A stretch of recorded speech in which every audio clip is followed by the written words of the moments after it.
Hello, I'm Malin Saeed. This is Counting the Cost on Al Jazeera, your weekly look at the world of business and economics. This week, feeling abandoned by the world, Palestinians are now at a breaking point as aid trickles into Gaza.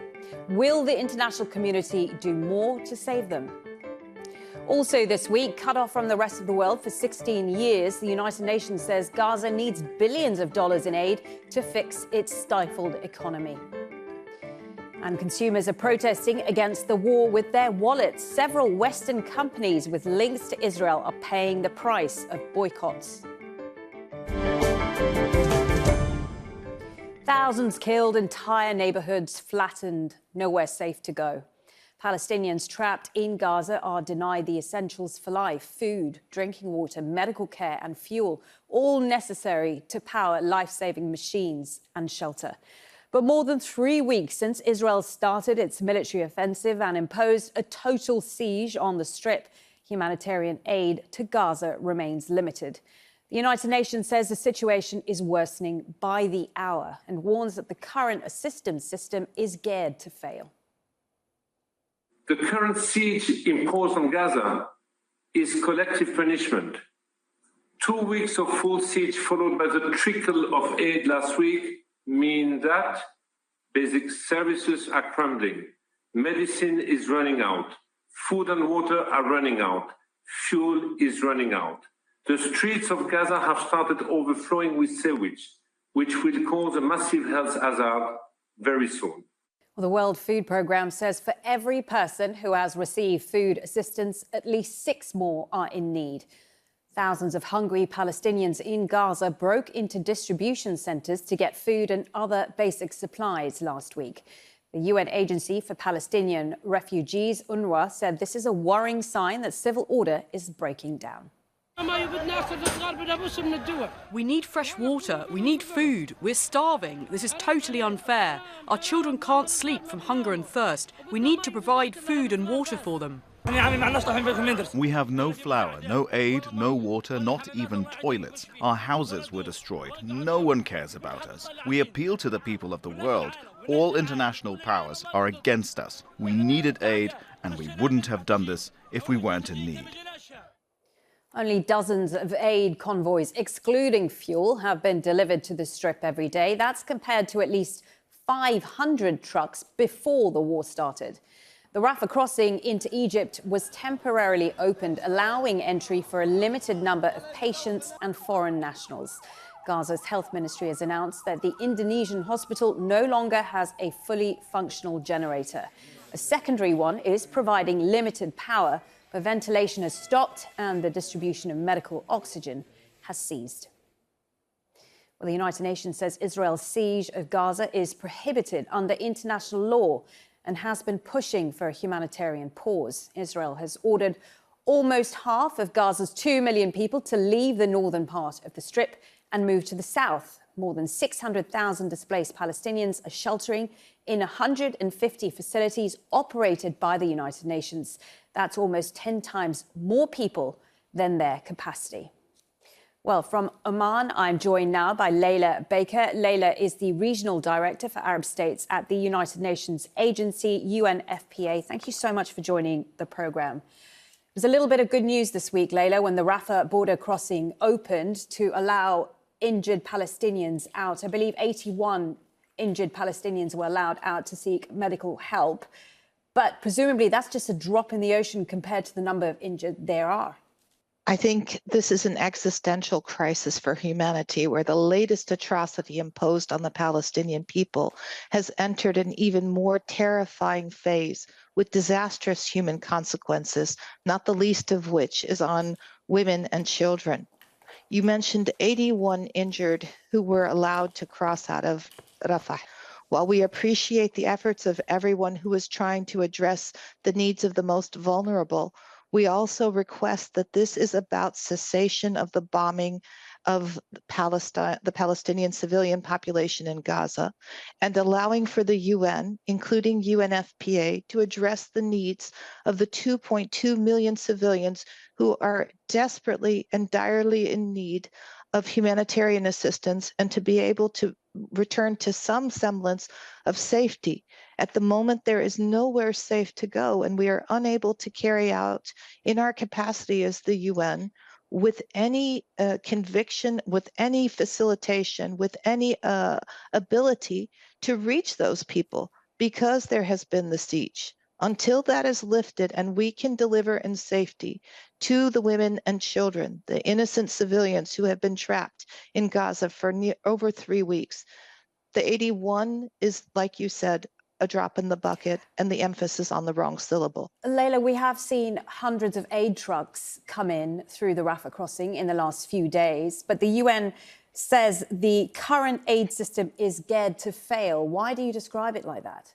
What I would say is that under international humanitarian law, it is prohibited to block. And in fact, there should be facilitation from all parties to allow unconditional, unhindered access for all humanitarian assistance and aid, whether that be supplies, people, or goods, to provide for those who are in need. In the case of UNFPA, we've been ready to go with our supplies to help the collapsed medical facilities which have been targeted and hit over the course of the last 3 weeks. We have been trying to get them into Gaza. We've been trying to get all of our aid there. And with the limited number of trucks, it's impossible. Spell it out for us, Layla. What is it that is stopping that aid from getting to the people that need it? There are too many blockades. Right now, Israel and all the actors involved need to facilitate that. That means that when we have trucks at the border with Egypt, those should be allowed to go in unhindered. And it should not be a conditionality. We should be able to take what we have, take it into Gaza, and be allowed to provide for our partners. Right now, there are a number of conditionalities, a number of bureaucratic hitches that are not allowing for that at the scale and level that we need. And nor is there the protection from bombing. Well, that's exactly what I was going to say. It's also worth highlighting this is an active war zone. In other crises, similar crises, there's normally a pause, some sort of pause to allow humanitarian aid to go in. That's not happened in this case. No, it is not. And indeed, even in where we were assured that there was protection, the UN vehicle carrying personnel was hit. The emphasis needs to be not just on a pause, but the complete cessation and ceasefire of the assault on Gaza, and allow for both that assistance in people and goods to cross into Gaza and begin to rebuild what is a completely disastrous situation, not only for the people of Palestine, but for humanity. We are being judged. We are being judged by what we can do. We need to stop this immediately. Tell us a bit more about the UN's facilities on the ground in Gaza, because there are many schools, many health facilities and so on, where people are not only just seeking help, they're seeking shelter. Given the amount of aid coming in, how are they coping? How long before they can no longer provide any help? That's already overstretched. How can I describe to you that a school that was run by UNRWA, which should have a maximum of 400 people, now houses up to 12,000, where Shifa Hospital has 500 patients that they can't care for and where they're in the corridors, where women who require a cesarean section are doing that by the light of a mobile phone and under general anesthesia if they can find it. And we have had reported cases where women are undergoing C-sections with no anesthesia. Put yourself in, there is no respite from that situation until we can get the care and the assistance at the scale that we require as the United Nations, and protection from being hit while doing so. Layla, just stay with us, because I want to highlight the situation in the West Bank, because not only is the situation in Gaza increasingly deteriorating, there are also challenges in the West Bank, because Israel's been intensifying raids as well as attacks by settlers on Palestinians, and it's brought the economy in the occupied West Bank to a standstill. Major checkpoints, restaurants, cafes, schools and university classrooms are all empty. Import of products worth almost $2 billion from Israel has been disrupted, and produce on supermarket shelves is also dwindling. Palestinian traders say they are facing difficulties in importing and exporting goods through crossing the border with Jordan. We also have factories forced to drop their production capacity due to Israeli restrictions on transport to other parts of the occupied West Bank. And at least 200,000 Palestinian laborers who used to work in Israel and in illegal Israeli settlements are now jobless. Back to you, Leila. As I've outlined there, I mean, devastating consequences on the Palestinian economy in the West Bank as well. Is the region receiving any assistance or any aid? I am neither politician nor economist, but I can tell you that as the person who speaks on behalf of the United Nations Population Fund, there is nothing that is disconnected from what you said in terms of the lives of civilians who reside and who are under occupation in the West Bank for over 50 years. This is a fragile context at best, and where you have the imposition of an occupation, it is the conditionality, whether that be on the economy or whether women can access healthcare, whether you can raise your children in safety and security, whether you can have an education system that will also provide for those kids to become responsible adults and into a viable market system. The emphasis is on the end to the occupation so that there can be an equitable system, and we can begin to build the lives of the people who deserve it. For us, that's women and children and their families, and we continue to emphasize that. Leila, I really appreciate you speaking to us on Al Jazeera. Leila Baker, Regional Director for Arab States at the United Nations agency UNFPA. Thank you. Nearly 80% of people in Gaza were dependent on aid even before the latest war started. But donor money dropped from $2 billion in 2008 to a few hundred million last year. Since Israel imposed a blockade in 2007, the Strip has been described as an open-air prison. The UN says the restrictions have hollowed out Gaza's economy. It describes living in the Strip in 2022 as being confined to one of the most densely populated spaces in the world. Palestinians are without power half of the time. They don't have an adequate sewage system, nor enough access to clean water. In its latest report, the UN trade body, UNCTAD, says Gaza's GDP per capita was at 46% last year, which is close to its lowest level since 1994. That means in the period of just a generation, Gaza has become much poorer, while many nations saw their living standards rise sharply. And if you look at the unemployment rates, nearly 45% of Gaza's population was unemployed in 2022. That is higher than any country in the world. In comparison, joblessness rate in Israel is 3.5%. Israel's restrictions on the flow of people and goods in and out of the Strip has particularly hit Gaza's trade. As you can see here in this chart, exports have flatlined over the years. To put all this into wider context, Palestinian goods are mainly exported to Israel or have to pass through Israeli-controlled borders. Israel collects 2/3 of Palestinian tax revenues and transfers it to the Palestinian government. UNCTAD says that the forced economic dependence and any delay or halt of the transfer makes Palestinians fiscally vulnerable. In another report, the UN estimates the occupation has cost the Palestinian economy almost $50 billion in revenue between 2000 and 2017. Joining me now from Cairo is Omar Shaban.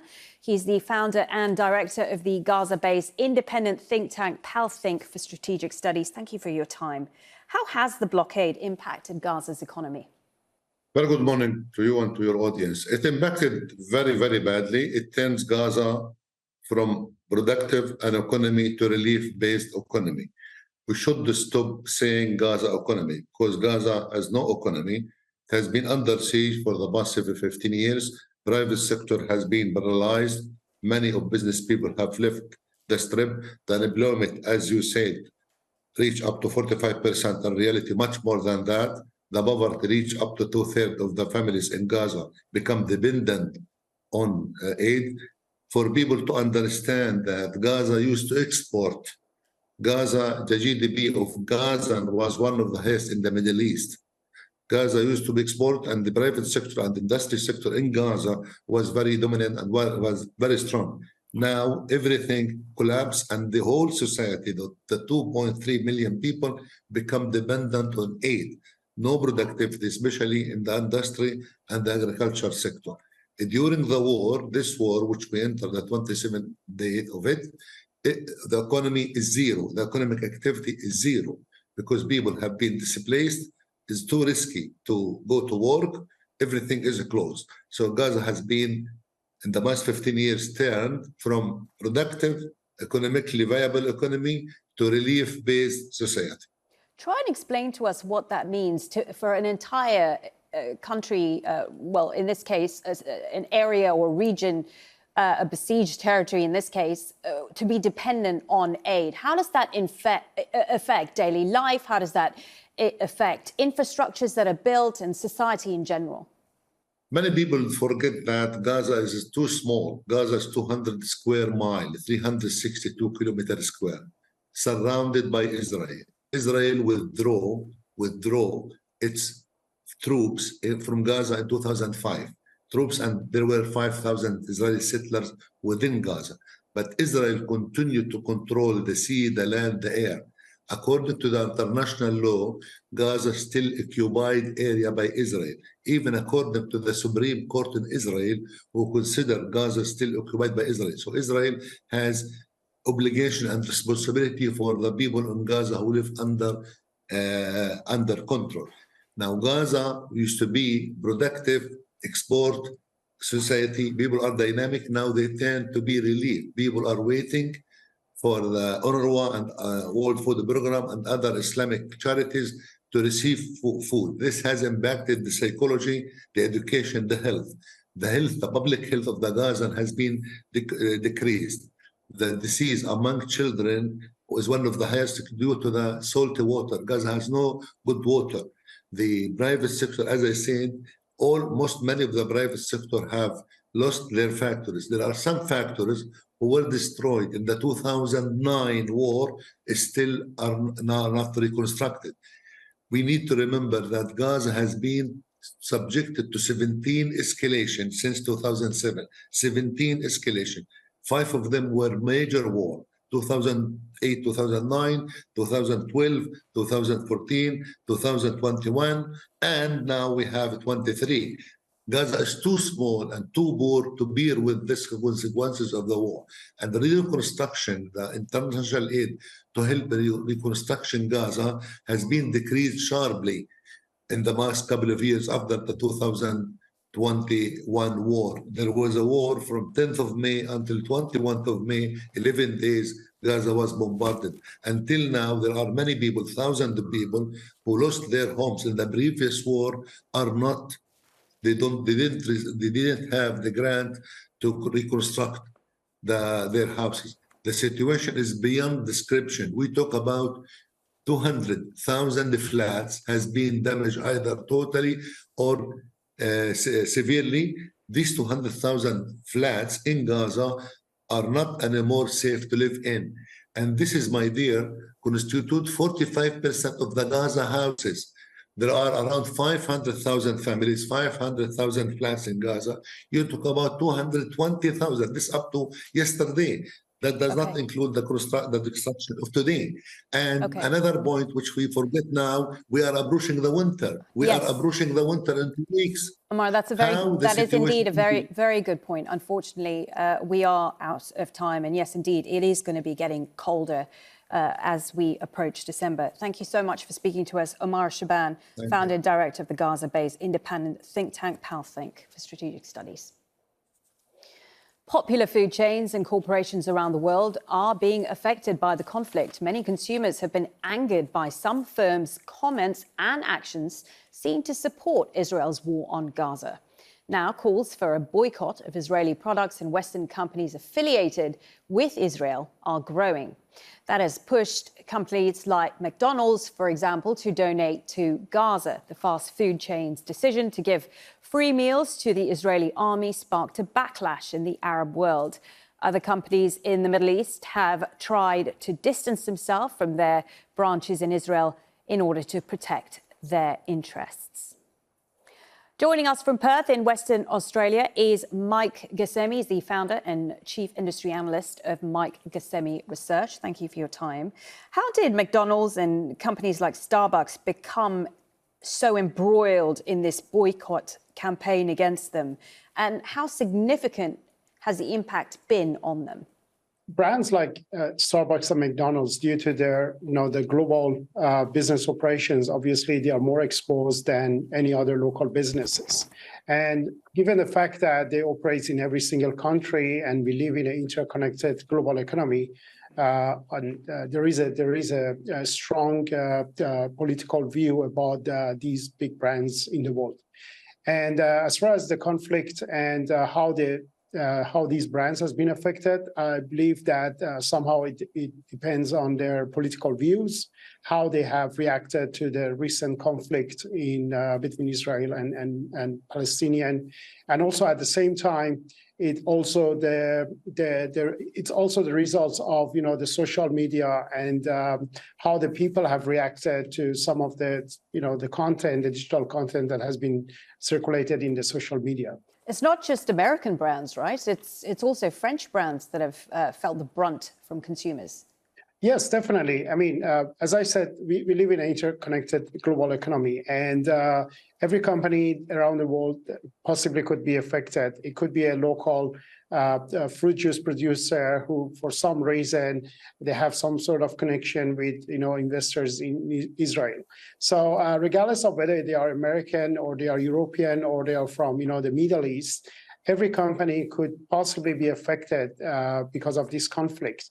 And as I said, there is a strong political view from the consumers as far as as well as the global brand.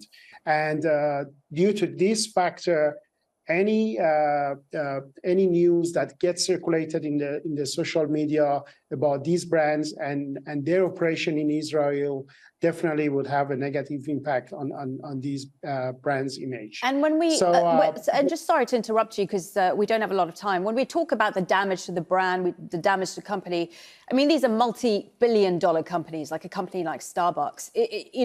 When you get people boycotting them, are we talking a drop in the ocean in terms of their bottom line, or is it significant? I believe is a drop in the ocean. What people need to understand is that we are talking about companies who are operating as a franchise. So, and every country is run by the different, master franchise. So therefore, any conflict or any protest about these brands will not affect basically the global operations. It would have some impact, but as you said correctly, it would be a drop in the ocean. And what about on Israel's economy? Could we see any kind of impact at all through this boycott movement? The boycott movement is not new. It's been going on for the past 20 years. As you know, there is a movement about boycotting and divest and basically putting sanctions on Israeli companies. And obviously, due to this recent conflict, we are witnessing the emergence of these movements. The impact on Israeli companies are not very. I would say it would not be very obvious due to the fact that we need to have some sort of data and numbers to understand what was the direct impact on Israeli companies. As I said, the impact on Israeli companies could be more on the short-term basis. But again, on the midterm or long term, I don't think that would be a major impact on business operations. Mike, I really appreciate your time. Mike Gassemi, founder and chief industry analyst from Mike Gassemi Research. Thank you. Thank you. And that is our show for this week. Get in touch with us on X, formerly known as Twitter, @Marlene Saeed. Do use the hashtag AJCTC when you do. Or, of course, you can drop us an email. countingthecost@aljazeera.net is our address. And there's, of course, more for you online at aljazeera.com/CTC. That will take you straight to our page, which has individual reports, links, entire episodes for you to catch up on. OK, that is it for this edition of Counting the Cost. I'm Marlene Saeed from the whole team. Thanks for joining us. The news on Al Jazeera coming up next.